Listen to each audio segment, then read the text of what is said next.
So in the last video, we'd have brainstormed all the positives. So now you know what to do to achieve your goal.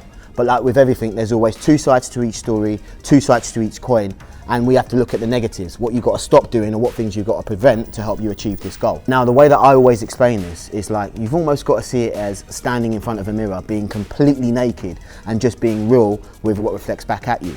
Basically, you've got to list all of the challenges that you feel prevent you from achieving the goal, and you've got to be ruthless. You can't make any excuses. If you're the type of person that's felt comfortable using an excuse to comfort you in the past, you've got to dead that. And the best way to do that is by being completely real about what the biggest challenge is. Now, when I ask people what is the biggest challenge, I've heard all types: money, opportunity.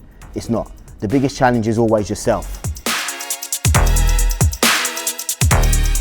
If you're saying money is the problem, or you're saying the opportunity, then you are not finding the money. You are not finding the opportunity. It's always back down to yourself.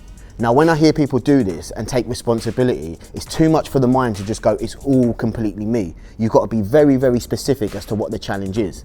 The way that I see it is, imagine like going to a doctor and just saying that you're ill, and then the doctor going, look, take this. Or worse still, getting out his scalpel, ready to operate. That would just be mental. I tell you to fucking run. The best way you always do it is by the doctor going, you know what, what's the problem? Asking loads of questions and isolating it. And that's what you've got to do with these challenges. You've got to be able to isolate it so your brain sees it as a miniature problem for it to work on.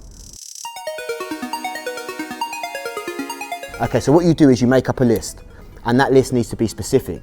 It's about what the challenges are, but individualize, almost itemize them, so that your brain can go, okay, instead of it being a massive problem that it can't handle, it goes, okay, it's piccolo, it's small. You can come up with a mini plan that's going to help you overcome it and help you to achieve your major goals. So once you brainstorm what to do and what to overcome, you've literally got an answer for both the devil and for the angel. And when you amalgamate them, you basically create a blueprint for your plan of action, which is what we're going to do in the next video.